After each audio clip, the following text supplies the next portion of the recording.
21,490 people showed up for a women's basketball game that nobody in the mainstream sports media thought was ready for this moment. Not a championship, not an Olympic final, a regular season game, in an arena that had never once sold out for its own NBA tenant at that exact capacity. And the people running the building had to turn fans away at the door. This is that story. By the end of this, you will understand exactly how two women built a league from a conversation into a cultural earthquake, why a single attendance number sent shockwaves through every boardroom in professional sports, and the one thing Breanna Stewart said about what Unrivaled actually represents that permanently changes how you see the future of women's basketball, and maybe all of women's sports entirely. Every question this story raises gets answered, but the answers are going to surprise you in ways the headlines never could. Stay with this one. The world of women's basketball in the United States has always operated under a specific and suffocating set of rules. Unwritten rules mostly. Rules that said the audience wasn't there. Rules that said the product wasn't ready. Rules that said women's basketball was a niche sport best suited for niche venues, niche television slots, niche conversations. For decades, the WNBA existed in a space that sports media treated like a footnote, celebrated just enough to avoid criticism, ignored just enough to stay underfunded. The league launched in 1997, born partly out of the electric energy from the 1996 U.S. Olympic gold medal run, a team so dominant and so beloved that the entire country briefly forgot it was supposed to be indifferent. But that energy faded. Seasons came and went. Stars emerged and burned brightly. Cynthia Cooper, Lisa Leslie, Lauren Jackson, Diana Taurasi, Maya Moore. And each one moved the needle in ways the casual sports fan barely registered because the machine surrounding them refused to amplify the signal. Then Breanna Stewart arrived. She came into the WNBA in 2016 as the first overall pick after winning 4 consecutive NCAA championships at Connecticut, a feat so statistically improbable it bordered on mythology. She was named the NCAA tournament's most outstanding player all 4 years. All 4. No one had ever done that before. By her second WNBA season, she had already won a championship with the Seattle Storm. By her 4th, she had won an Olympic gold medal, a WNBA MVP, and a second championship. She was, by any reasonable measurement, the most decorated active player in women's basketball. The kind of talent that in another sport, in another media environment would have been on every billboard, every commercial, every highlight package every single night. But this was women's basketball. And women's basketball played by the old rules. The old rules said you made your WNBA money, modest by any professional sports standard, and then you flew overseas in the off-season. To Russia, to Turkey, to Spain. You played more basketball, more miles from home, more months away from family, because the American League didn't pay enough to make domestic life financially viable during the off months. Stewart herself played overseas. So did Nafisa Collier, the other half of what was about to become the most disruptive co-founding partnership women's sports had seen in a generation. Collier, the quiet force, the Minnesota Lynx cornerstone, the 2020 Olympic gold medalist who played in the bubble and somehow got stronger under pressure. She and Stewart weren't just teammates in international play. They were thinkers. They watched the system they were inside of, and they started asking a question that sounded simple on the surface but carried enormous weight underneath. What if it didn't have to be this way?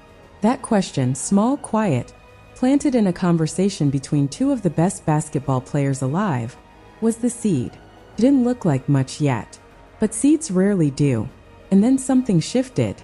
The shift didn't happen overnight. It never does in sports, even when the final result looks sudden from the outside. What looks like an explosion is almost always a long, slow accumulation of pressure, years of frustration, conversations, failed attempts, and incremental progress compressed into a single visible moment. The moment that most people point to as the beginning of Unrivaled is somewhere around late 2022, early 2023, when Stewart and Collier started moving beyond the question stage and into the blueprint stage. But to understand what they were actually building, you have to first understand what they were building against. The WNBA offseason problem was not a new conversation. Players had been talking about it publicly for years.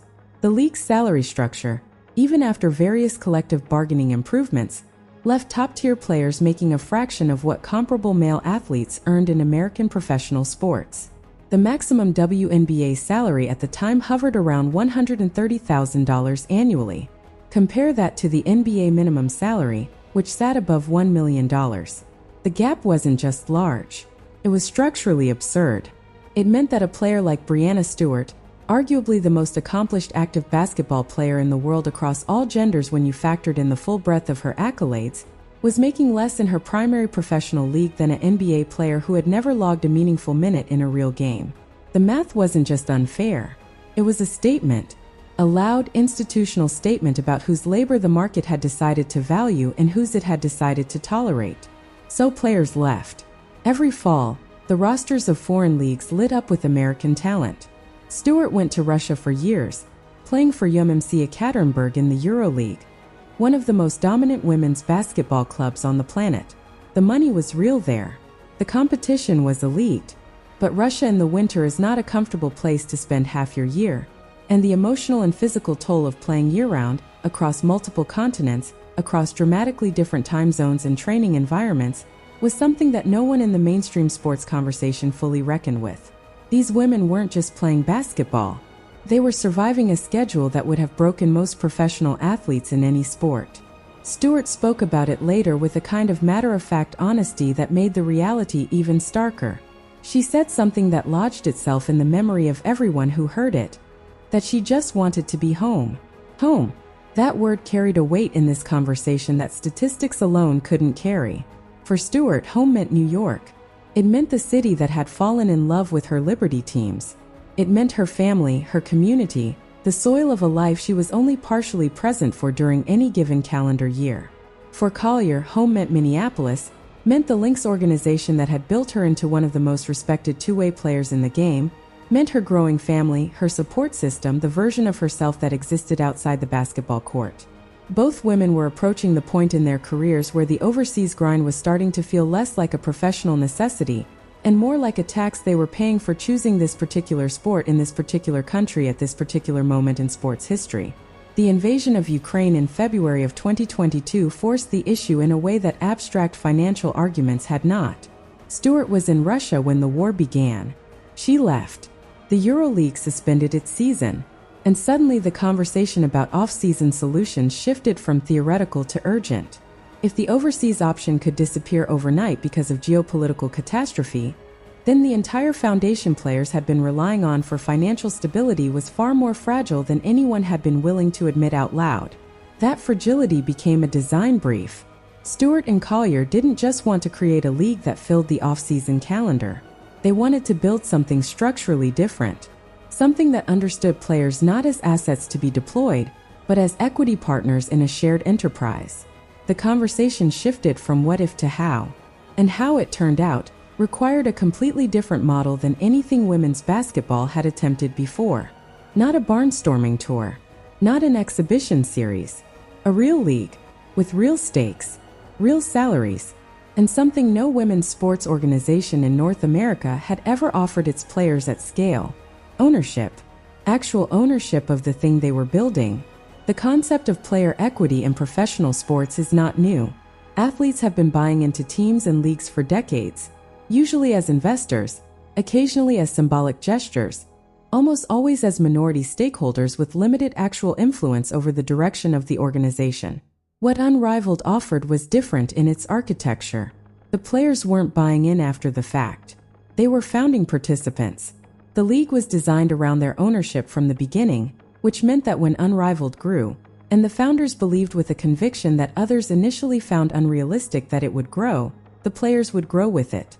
Every dollar of increased valuation, every new sponsorship deal, every ticket sold, every streaming agreement negotiated, would have a direct line back to the athletes who had staked their reputations and their off-season schedules on this project. The reported average salary for players in Unrivaled's inaugural season was $222,222. Read that number again slowly because it matters more than it looks on first pass. The average, not the maximum. The average salary across all players in the league was more than $200,000 for a season that ran from January through March. That is a number that exceeded the WNBA maximum salary.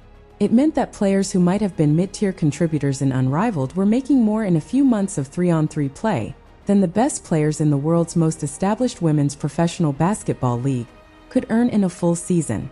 The statement that number made was impossible to ignore. It said, loudly and without apology, that the market for women's basketball talent had been systematically suppressed, and that Unrivaled was prepared to operate as though the real market price was what it actually was rather than what the existing institutional structure had decided it should be. There was also the prize pool. Unrivaled embedded a one-on-one tournament mid-season with a $350,000 prize pool, the kind of money that individual sports competitions dangled occasionally but that team sports leagues almost never created specifically to spotlight individual brilliance within a team framework. Nafisa Collier won that tournament in the first season. She took home $200,000. And then she did something that no one in the sports media cycle quite knew how to process. She split half of it with her team's staff members. $100,000 distributed to the people who made the games happen behind the scenes. The people who set up the court, handled the operations, managed the logistics. The people who, in virtually every other professional sports context, were invisible budget line items. Collier made them visible with a single gesture that said something profound about the values baked into the foundation of this league. Stewart talked about the equity model in a way that revealed how deeply she had thought about the structural problem they were solving. She said that having equity in the league meant that the players weren't just workers delivering a product. They were invested in the growth of the thing they were creating. That the league growing was the same as them growing. That alignment of interest between athlete and institution was precisely what had been missing from women's basketball's financial architecture for its entire existence. Players had always cared about their leagues, but caring and owning are different things. One is emotional, the other is structural.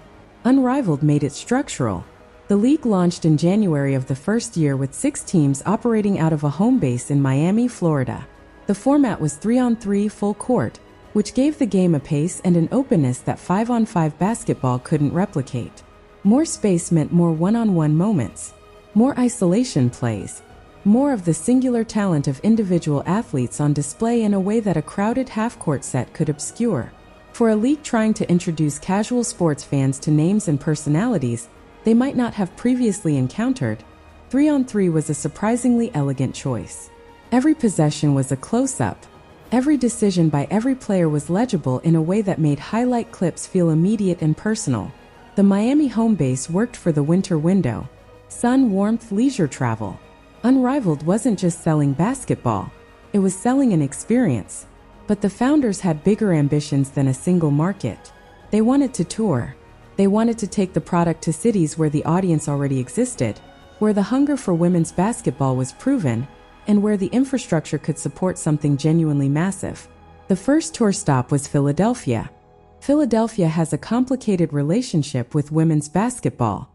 The city is football obsessed in a way that borders on religious devotion, hockey passionate in a way that occasionally terrifies visiting fans, and historically skeptical about any product that doesn't come pre-validated by decades of tradition and suffering in roughly equal measure.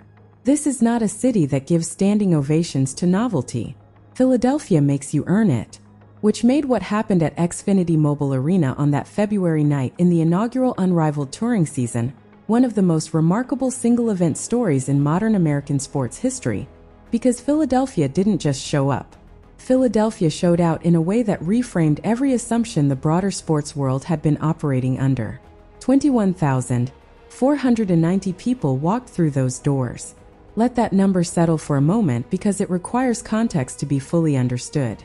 Xfinity Mobile Arena is the home of the Philadelphia 76ers, one of the most storied franchises in NBA history, a team playing in a league that generates billions of dollars annually in television revenue, and that has been selling out arenas in major markets for decades.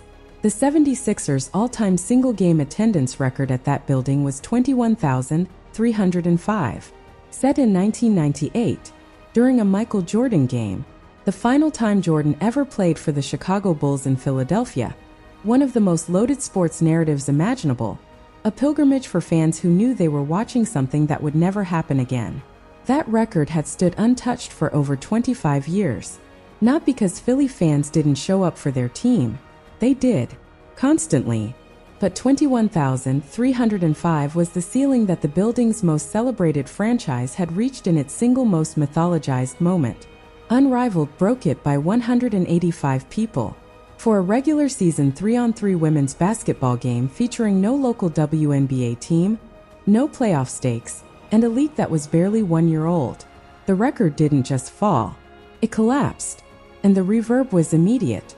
Social media timelines that usually ignored women's basketball entirely suddenly had no choice but to engage, because sports journalists and analysts and fans who prided themselves on following the actual numbers couldn't look at 21,490 and pretend it was a niche story.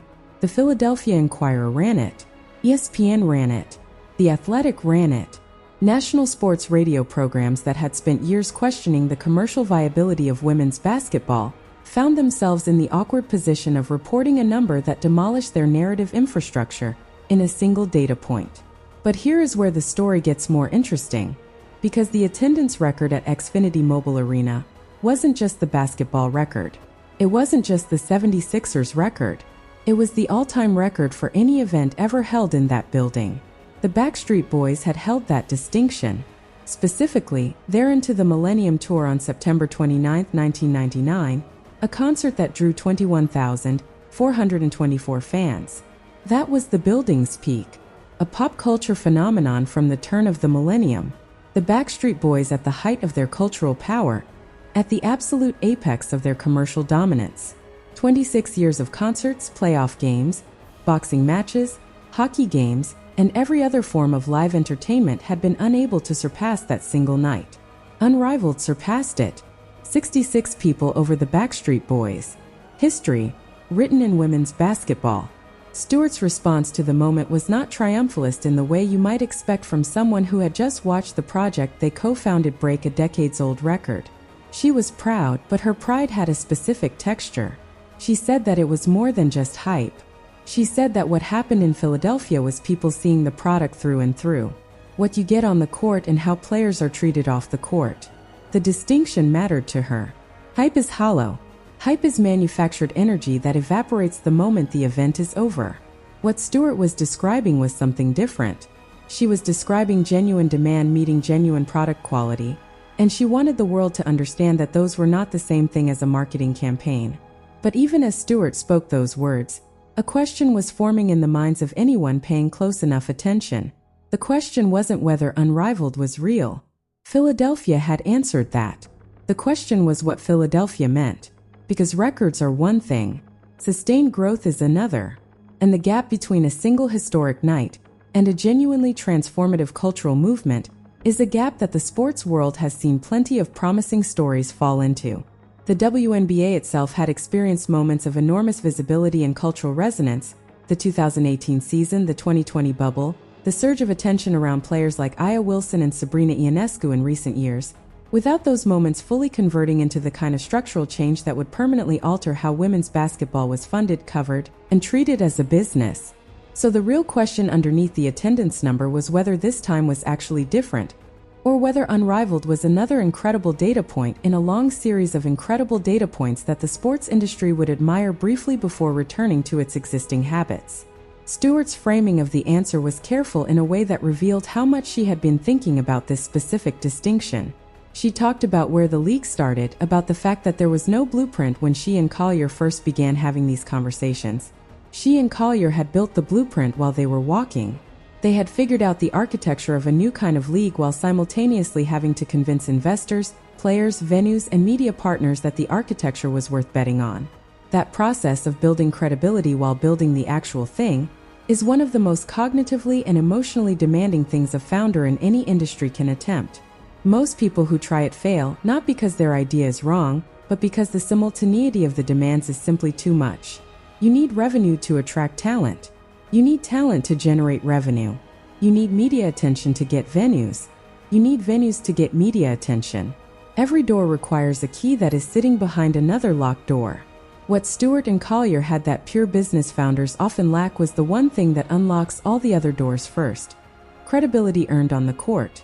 When Breanna Stewart calls another WNBA player and says she should come play in this new league, that call lands differently than a call from a venture capitalist or a sports executive. Because Stewart's career is the argument. Her 4 national championships, her 2 WNBA titles, her Olympic gold medals, her MVP awards, that body of work is the pitch deck. Collier's record was equally compelling in its own register. 2 Olympic gold medals, a WNBA championship, a consistent all-star performer whose defensive intensity and scoring efficiency made her one of the most respected players in the league. When those 2 women said this is worth doing, people listened. The player recruitment for Unrivaled's inaugural season was, by the standards of a brand new startup sports league, astonishing. Nearly every major WNBA name participated. The league wasn't just filling a roster.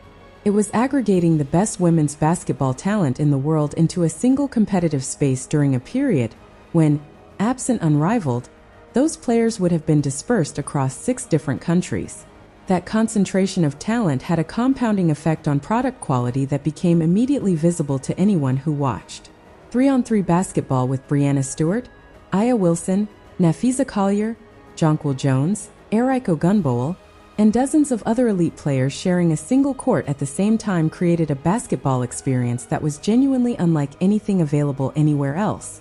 The game was faster, more personal, more isolated, and frankly more fun to watch for casual fans than the standard 5-on-5 game that required deeper basketball literacy to fully appreciate. A casual fan watching Unrivaled could see exactly who was great and why, which is a clarity that complex team systems can occasionally obscure even in the most brilliant professional settings. The Miami home crowd responded to that quality. Crowds grew. The streaming numbers attracted attention. Sponsors started making calls they hadn't been making to women's basketball properties a year earlier. And then the decision was made to tour Philadelphia first. The logic of Philadelphia made sense geographically and demographically. A major Northeast market with a proven sports appetite and proximity to New York, where the Liberty had been building the most passionate WNBA fanbase in the country over the previous 2 seasons under head coach Sandy Brondello. Stewart was the face of those Liberty teams. She was New York's player. But she was also something larger now. She was the co-founder of a movement, and movements need proof points. Philadelphia was the proof point, and it exceeded every projection. The word that kept appearing in the conversations that followed Philadelphia was legitimacy. Players used it. Coaches used it. Journalists who had been skeptical of Unrivaled's long-term prospects used it with a grudging quality that said more than their actual words. Legitimacy is a strange currency in sports. It's entirely intangible until suddenly it isn't. For most of women's basketball's modern history, the legitimacy conversation has been a frustrating loop. The league needs more coverage to attract more fans, but the argument for more coverage requires more fans to justify the investment, which means the coverage stays thin, which means the fan base grows slowly, which means the coverage stays thin. Around and around. A self-fulfilling prophecy of institutional undervaluation that players, fans, and advocates had been trying to break for decades. Philadelphia broke it, but not in the way a traditional marketing campaign breaks a barrier. It broke it empirically. In sports, numbers are the closest thing to an objective argument. And 21,490 is not an argument anyone can dismiss with the usual toolbox of condescending dismissals. It can't be called niche. It can't be called a fluke of favorable scheduling. It can't be explained away by the presence of a local team or a playoff atmosphere, or the once-in-a-generation mystique of a Jordan farewell game. It was 21,490 people choosing voluntarily to spend their money and their evening watching women's basketball in a city that nobody had pre-sold as a women's basketball market. The demand was self-generated. The audience materialized from the culture's own appetite, not from a manufactured moment. That distinction is crucial because it speaks to something Stewart was trying to articulate when she said it was more than hype. Hype requires a source. Someone has to generate it, sustain it, amplify it with media pressure and marketing spend and carefully timed announcements. What Unrivaled experienced in Philadelphia was different in its origins. It came from below. It came from fans who had been watching women's basketball in the corners of the sports media landscape where it was allowed to exist, and who suddenly had a product that came to their city and said, "Your interest is real, your hunger is real, and we built something worthy of it." The attendance number was the fans' answer to that invitation. And the structural implications of that answer rippled outward in ways that extended well beyond Unrivaled itself. Because the most important audience for the Philadelphia attendance figure wasn't the fans who attended. It was the owners, executives, media decision-makers, and sponsors sitting in offices watching sports metrics and trying to figure out where the growth opportunities were. Those people who had been told for years that women's basketball had a ceiling suddenly had to confront a number that suggested the ceiling they had been describing was not a ceiling at all. It was a floor that hadn't been properly invested in yet. The difference between a ceiling and an underinvested floor is the difference between a market that's exhausted and a market that's been ignored. And sports media's history of treating women's basketball like a ceiling situation suddenly looked, in the light of Philadelphia's numbers, like one of the most significant miscalculations in modern sports business. Stewart understood this. She had been watching the miscalculation her entire career, from the moment she entered the professional game as a 21-year-old Seattle Storm rookie, who the WNBA world immediately recognized as a generational player, through the years of overseas travel, through the injuries, including the catastrophic Achilles tear in 2019 that most careers never recover from and that Stewart rebuilt herself completely to come back from, winning another championship in 2020, through the MVP seasons, through the transition to New York and the Liberty revival. She had watched the market systematically undervalue what she and her peers were producing. Philadelphia was the market finally correcting itself, and it was correcting itself in a building that happened to be measuring the correction in real time against the most iconic basketball player who had ever walked through those doors. Michael Jordan's record in that building was a monument. And monuments, it turned out, were not immune to the hunger of fans who had been told for too long that their appetite didn't count. The aftermath of Philadelphia was not just a wave of positive press coverage. The aftermath was a shift in the specific kinds of conversations being held in specific rooms. WNBA owners, who had been watching Unrivaled with a complicated mixture of admiration and mild anxiety, admiration for what it was doing for the visibility of women's basketball broadly, anxiety about what it might mean for the balance of power in the ecosystem, suddenly found themselves in a new negotiating context. The collective bargaining agreement between the WNBA and the WNBA Players Association had been a looming question for the league heading into what everyone was calling the most pivotal stretch in its history. The old deal had expired. A new one needed to be negotiated. And the negotiations were happening in an environment where both sides now had access to a data point they hadn't had before. If fans would turn out 21,000 strong for a startup 3-on-3 league, in a city where the WNBA didn't even have a franchise, what would they do for a WNBA franchise that properly invested in marketing, venues, and player compensation? That question was no longer theoretical. It was urgent, and the players knew it, which meant they were entering the collective bargaining conversation with a leverage they had never quite possessed before. Not emotional leverage, not moral leverage, which they had always had. Structural, empirical, market-validated leverage rooted in the hardest of hard sports currencies: the numbers. Stewart spoke about the CBA negotiations with the careful directness of someone who understood both the stakes and the sensitivity of the discussion. She talked about wanting the players to be paid what they deserved. She talked about the trajectory of the salary structure needing to move upward by a tremendous amount every year. But she also framed it within the larger vision of what she and Collier had been trying to demonstrate with Unrivaled, that the investment was justified, that the returns were real, and that the institutional reticence to fully fund women's basketball was not a reflection of market reality but of market timidity. The distinction matters because it changes the nature of the argument.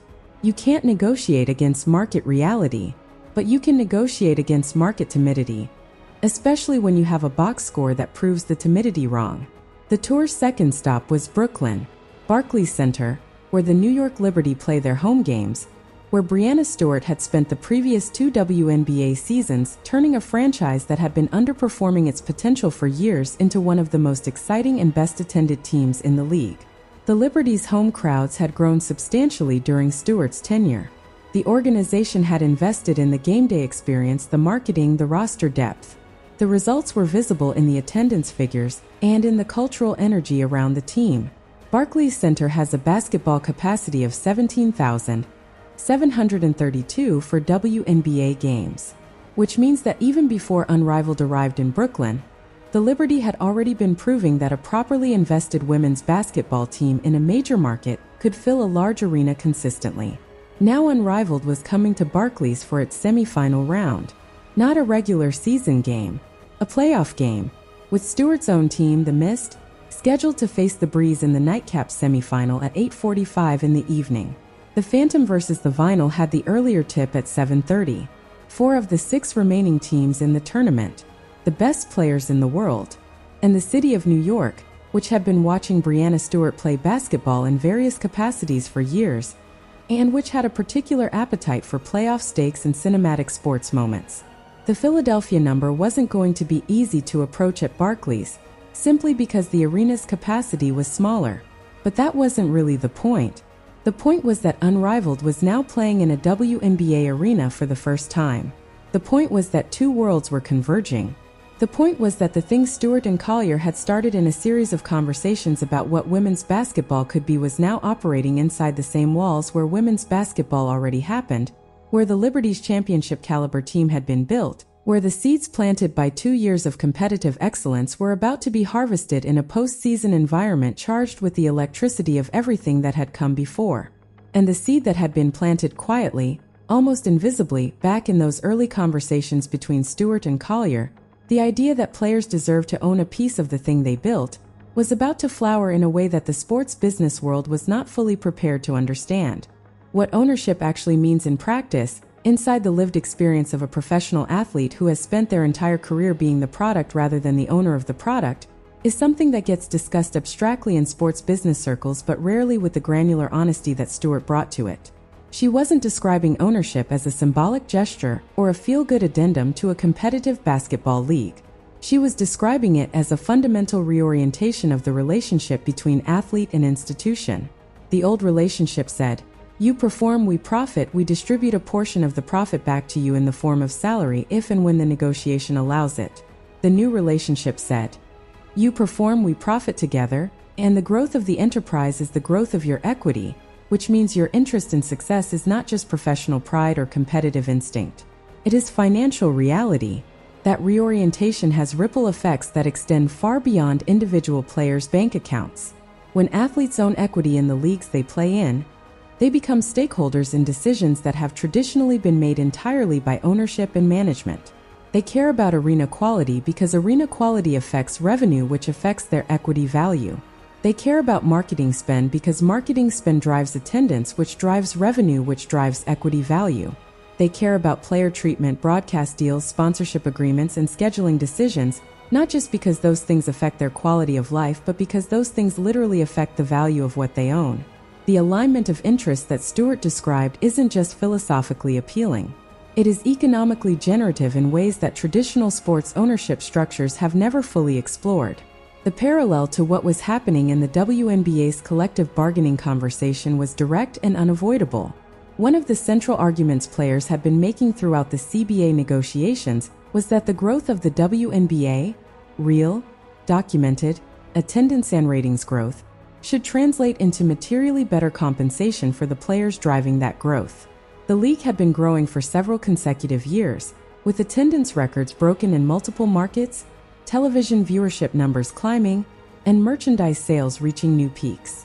But the salary structure had not kept pace with the revenue growth, which meant that players were watching the enterprise they were fueling become more valuable, while their share of that value remained constrained by a bargaining structure that moved slowly and conservatively. Unrivaled was the proof of concept for a different structure. Not a replacement for the WNBA, both Stewart and Collier had been careful to say, but a demonstration that a different structure could work. That players with equity stakes produced exceptional results. That the market would support compensation levels far above what the existing WNBA maximum allowed. That fans would show up in historic numbers when the product was excellent and the players were treated as valued partners rather than interchangeable labor inputs. The demonstration effect of Unrivaled on the WNBA's CBA conversation was impossible to quantify precisely, but it was also impossible to ignore for anyone watching both stories simultaneously. Stewart talked about the 2026 WNBA season, which was scheduled to begin in May and which represented the first full season under whatever new collective bargaining agreement the two sides could reach. She talked about it with a specific urgency that wasn't quite anxiety but wasn't quite confidence either. It was the urgency of someone who could see the destination clearly, but who also knew exactly how many obstacles still separated the present from that destination. The negotiations were complex. They always are when the gap between what players believe they deserve and what owners believe they can pay is as large as it was in women's basketball. But the context of those negotiations had been permanently altered. Philadelphia had done that. The tour had done that. The very existence of Unrivaled, a competitor that paid its players more than double the WNBA maximum and offered them equity and treated them visibly, demonstrably better, had done that. The question was no longer whether the market existed for women's basketball at a higher investment level. That question was answered. The question was whether the existing institutional structure would respond to the answer before the answer outgrew the question. And somewhere inside that question was the real story of what Breanna Stewart and Nafisa Collier had actually accomplished. They hadn't just built a league, they had built an argument. A living, breathing, statistically verifiable argument that the people who had been telling women's basketball it wasn't ready, it wasn't big enough, it wasn't commercially viable enough, it didn't deserve the investment, the attention, the arena space, the marketing budget, the television slot, the front page treatment, those people had been wrong. Specifically, measurably, historically wrong in a way that the Philadelphia attendance figure had now engraved into the permanent record of American sports. You couldn't unring that bell. The number was real. The record was real. The fans were real. The hunger was real. And the two women who had wagered their reputations, their off-season schedules, and their relationships on the possibility that this could work had been right about every single variable that their critics had said they were misreading. That vindication had a texture to it that pure competitive success couldn't have provided. Stewart winning championships and MVP awards was incredible and earned every bit of its acclaim. But championships and MVPs happen within the existing system. They are validated by the system's own metrics. What Unrivaled accomplished was different. It generated new metrics. It created a new frame of reference for what women's basketball audiences were capable of, what women's basketball players deserved to earn, what women's basketball as a business could look like when it was treated with the seriousness it had always warranted. Those new metrics didn't just celebrate the existing system. They indicted it. They said, this was possible the entire time. Every year that passed without these numbers being real was a year of opportunity cost. A year of players flying overseas. A year of salaries staying suppressed. A year of arenas staying half empty because the investment to fill them was never made. The season built toward Brooklyn with an intensity that surprised people who had been following Unrivaled from its Miami home base, but who hadn't quite anticipated how much the story would accelerate in the tournament's late stages. With 3 weeks of regular season competition already in the books and the tour stop in Philadelphia having fundamentally reset the public conversation, the semifinals at Barclays Center carried a weight that extended far beyond the basketball. They were the first Unrivaled games ever played inside a WNBA arena. The symbolism was almost too clean to be coincidental. The league that had been created partly in response to the limitations of the existing women's basketball infrastructure was now competing inside that infrastructure's most prestigious venue in one of its home markets. 17,732 seats. Sold out. New York arrived the way New York arrives for things it decides are worth arriving for. Loudly, passionately, without reservation or apology. The crowd that filled Barclays was different in its composition from the typical WNBA playoff crowd, though not because it excluded the Liberty's core fanbase. It included them and then it added layers. Sports fans who had never attended a women's basketball game, but had seen the Philadelphia story and decided this was worth witnessing. Younger fans who had grown up watching WNBA highlights on social media, and who had been waiting for an occasion that felt appropriately big to mark their first live experience. Corporate partners and league executives and media representatives who needed to see the moment in person to believe it fully. And at the center of all of it, the players themselves, Stewart's Miss squad warming up on one end of the court, focused, professional, carrying the weight of everything the night represented without visibly bowing under it. Stewart stepping onto the Barclays floor was the moment where the seed paid off completely. The question planted early in this story, what if it didn't have to be this way, found its answer not in a press release or a financial statement or a CBA negotiation, but in the roar of 17,000 people in Brooklyn greeting their player, their co-founder, their proof point, their argument made flesh. She had asked the question. She had built the answer. And the answer was standing up and making noise. 2 minutes to tip. The lights dimmed at Barclays. The music swelled. Both teams huddled. And in the seconds before the game began, before the basketball took over and reduced everything to the pure language of competition, The weight of the moment sat in the arena like something physical.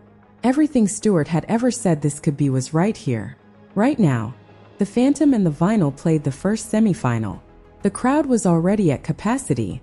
The energy built through 3 quarters for quarters, overtime possibilities, the kind of basketball that reminded everyone in the building why they came. And then the mist and the breeze took the floor.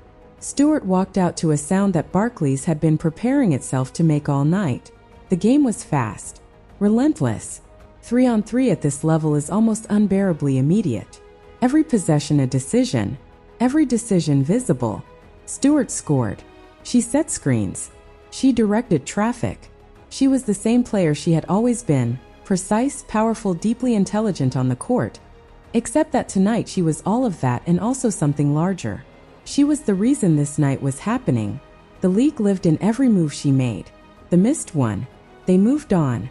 But the basketball result, as meaningful as it was not the headline the night would be remembered for. The headline was the building. Full. Loud. Present in a way that felt earned rather than engineered. 17,732 people who had chosen to be there because the thing they were watching had proven it deserved to be watched. Stewart spoke after the game with the same measured pride she had used in the weeks before, but now it carried the weight of confirmation. This was real. More than hype. Through and through. And here is the reframe this story has been building toward from the very first word. The unrivaled attendance record in Philadelphia was not really about attendance. The Brooklyn sellout was not really about basketball. The CBA pressure was not really about money. What Breanna Stewart and Nafisa Collier built was not really a league. What they built was a proof. A formal, documented, historically verifiable proof that the market was never broken. The belief was. The investment was. The institutional imagination was. The market, the fans, the hunger, the appetite for women's basketball at the highest level of competition was always there. It had been there for years, decades, waiting behind the door that nobody with enough credibility and enough competitive capital had been willing to open. Stewart opened it. Collier opened it with her. And once it opened, 21,490 people in Philadelphia walked through first. Then 17,732 in Brooklyn followed. And the question now is not whether women's basketball deserves a bigger stage. That question is closed. The question now is whether the people who control the stage will move fast enough to deserve the audience that has already arrived. Stewart will keep playing. She will win or lose WNBA championships. She will negotiate CBA language with her peers and push the salary structure toward something that resembles the actual market value of elite women's basketball talent. She will play an Unrivaled next season, and the season after that, for as long as her body allows and the league keeps growing. And every night she steps onto a floor, whether that floor is in Brooklyn or Philadelphia or Miami or wherever the tour takes the league next, she will carry the knowledge that she was right. Not eventually right. Not right in retrospect. Right from the very beginning, when the only evidence she had was a conversation and a question and a conviction that something this good didn't deserve to stay small. The game goes on. The record stands. And somewhere in a city that's already bought its tickets for next season, a fan who had never watched a women's basketball game before Philadelphia is circling a date on their calendar. That is what more than hype actually looks like.